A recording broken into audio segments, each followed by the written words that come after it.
Hello everyone, स्वागत है आपका आर के स्टडी में। आज हम बीपीएससी में पूछे गए पॉलिटी के प्रश्नों को देखने वाले हैं, जो कि अगले बीपीएससी एग्ज़ाम्स के लिए महत्वपूर्ण हो सकते हैं। तो चलिए हम देखते हैं अपना पहला प्रश्न। पहला प्रश्न है, किसी राज्य का राज्यपाल नियुक्त किया जाता है।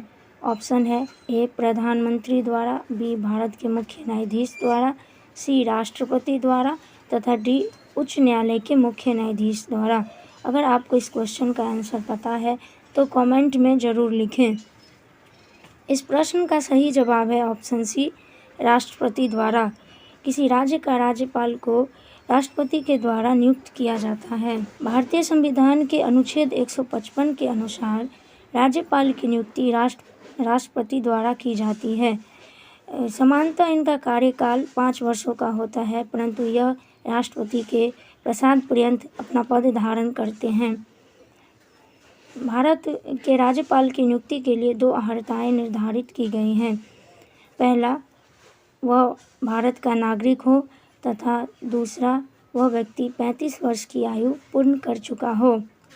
एक राज्यपाल को एक से अधिक राज्यों का पदभार भी दिया जा सकता है तथा एक राज्य से दूसरे राज्य में स्थानांतरित भी किया जा सकता है। दूसरा प्रश्न है, भारत का महान न्यायवादी किसके द्वारा नियुक्त किया जाता है।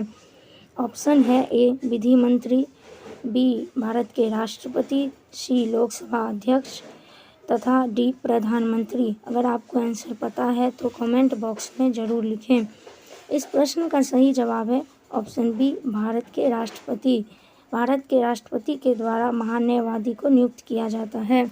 संविधान के अनुच्छेद 76 के अनुसार भारत में महान न्यायवादी के पद की व्यवस्था की गई है। यह भारत सरकार का मुख्य विधि सलाहकार होता है तथा यह राष्ट्रपति के प्रसाद पर्यंत अपना पद धारण करते हैं। महान न्यायवादी केंद्र सरकार की ओर से सभी वादों, अपीलों, कार्रवाइयों हेतु उच्चतम न्यायालय में उपस्थित होते हैं। वर्तमान में भारत के महान न्यायवादी आर वेंकट रमनी हैं तथा स्वतंत्र भारत के प्रथम महान न्यायवादी MC शीतलवार्थ हैं। चलिए अब हम देखते हैं अपना अगला प्रश्न है, पंचायती राज प्रणाली किस सूची में है। ऑप्शन है ए संघ सूची, बी राज्य सूची, सी समवर्ती सूची तथा डी उपयुक्त में से कोई नहीं। अगर आपको आंसर पता है तो कमेंट में ज़रूर लिखें। इस प्रश्न का सही उत्तर है ऑप्शन बी, राज्य सूची। पंचायती राज प्रणाली राज्य सूची के अंतर्गत आता है। संविधान की 7वीं अनुसूची में संघ सूची, राज्य सूची तथा समवर्ती सूची का वर्णन किया गया है।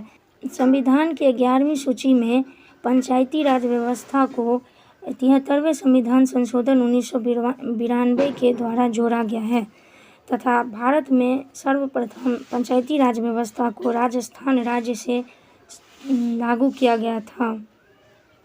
पंचायती राज प्रणाली में कुल 29 विषय हैं। प्रश्न है, सर्वोच्च न्यायालय का न्यायाधीश अपने पद से त्यागपत्र किसको लिखकर दे सकता है।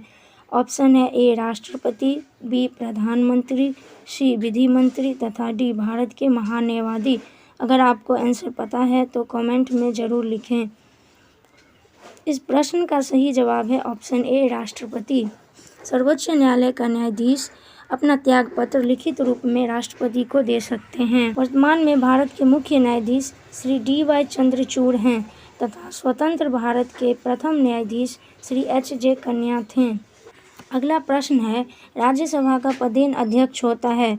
ऑप्शन है ए राष्ट्रपति, बी उपराष्ट्रपति, सी प्रधानमंत्री तथा डी उपयुक्त में से कोई नहीं। इस प्रश्न का उत्तर अगर आपको पता है तो कमेंट में ज़रूर लिखें। इस प्रश्न का सही जवाब है ऑप्शन बी, राष्ट्रपति। संविधान के अनुच्छेद 64 में कहा गया है कि भारत का उपराष्ट्रपति राज्यसभा का पदेन सभापति होगा। अगला प्रश्न है, भारतीय संविधान दिवस मनाया जाता है। ऑप्शन है ए 26 अक्टूबर, बी 26 नवंबर, सी 26 जनवरी तथा डी 15 अगस्त। अगर आपको आंसर पता है तो कमेंट में ज़रूर लिखें। इस प्रश्न का सही जवाब है ऑप्शन बी, 26 नवंबर। संविधान की प्रस्तावना में 26 नवंबर 1949 का उल्लेख उस दिन के रूप में किया गया है जिस दिन भारत के लोगों ने संविधान को अपनाया, लागू किया व स्वयं को संविधान सौंपा। इसलिए प्रत्येक वर्ष 26 नवंबर की तिथि को संविधान दिवस के रूप में मनाया जाता है। अगला प्रश्न है, भारत के संविधान में मौलिक कर्तव्य किस संविधान संशोधन के द्वारा जोड़ा गया है? ऑप्शन है ए 32वें संशोधन अधिनियम, बी 42वें संशोधन अधिनियम, सी 15वें संशोधन अधिनियम तथा डी 46वें संविधान संशोधन अधिनियम। अगर आपको इस क्वेश्चन का आंसर पता है तो कमेंट में ज़रूर लिखें। इस प्रश्न का सही जवाब है ऑप्शन बी 42वें संशोधन अधिनियम। 42वें संविधान संशोधन 1976 द्वारा भारतीय नागरिकों के लिए 10 मूल्य कर्तव्य संविधान में जोड़े गए हैं। मूल कर्तव्यों को अनुच्छेद 51 क में शामिल किया गया, जो भाग 4 क का एक अनुच्छेद है। मौलिक कर्तव्य सोवियत रूस के संविधान से प्रेरित है। मूल संविधान में मूल कर्तव्यों का कोई वर्णन नहीं किया गया है। वर्तमान में मौलिक कर्तव्यों की संख्या 11 है। 11वां मौलिक कर्तव्य 86वें संविधान संशोधन 2001 के द्वारा जोड़ा गया। मौलिक कर्तव्यों को सरदार स्वर्ण सिंह समिति की अनुशंसा पर संविधान में जोड़ा गया था।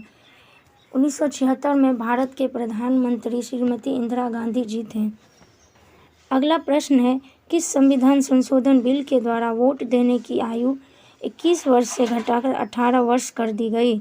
ऑप्शन है ए 48वां, बी 57वां, सी 61वां तथा डी 63वां। अगर आपको इस क्वेश्चन का आंसर पता है तो कमेंट में ज़रूर लिखें। इस प्रश्न का सही उत्तर है ऑप्शन सी 61वां। संविधान में 61वें संविधान संशोधन 1989 के द्वारा आम चुनावों में मतदान की आयु 21 वर्ष से घटाकर 18 वर्ष कर दी गई। अगला प्रश्न है, राज्यसभा में राष्ट्रपति द्वारा कितने सदस्य मनोनीत किए जाते हैं? ऑप्शन है ए 2, बी 10, सी 12 तथा डी 15। अगर आपको इस क्वेश्चन का आंसर पता है तो कमेंट में ज़रूर लिखें। इस प्रश्न का सही जवाब है ऑप्शन सी 12। अनुच्छेद 80 के अनुसार राष्ट्रपति द्वारा राज्यसभा में 12 व्यक्तियों को मनोनीत किया जाता है, जिन्हें कला, साहित्य, विज्ञान और समाज सेवा में विशेष ज्ञान या व्यवहारिक वर्तमान में राज्यसभा में कुल 245 सदस्य हैं। राज्यसभा के 233 सदस्यों को राज्य विधानसभाओं द्वारा एकल संक्रमणीय मत से निर्वाचित किया जाता है। अगला प्रश्न है, किस सदन में अध्यक्षता करने वाला अधिकारी उस सदन का सदस्य नहीं होते हैं? ऑप्शन है ए लोकसभा, बी राज्यसभा, सी विधानसभा तथा डी विधान परिषद। अगर आपको इस क्वेश्चन का आंसर पता है तो कमेंट में ज़रूर लिखें। इस प्रश्न का सही जवाब है ऑप्शन बी राज्यसभा। भारतीय संविधान के अनुच्छेद 64 के अनुसार उपराष्ट्रपति राज्यसभा का पदेन सभापति होगा और कोई अन्य लाभ का पद धारण नहीं करेगा। अगर आपको यह वीडियो अच्छी लगी हो तो वीडियो को लाइक करिएगा और चैनल को सब्सक्राइब कर लीजिए। वीडियो को अंत तक देखने के लिए धन्यवाद।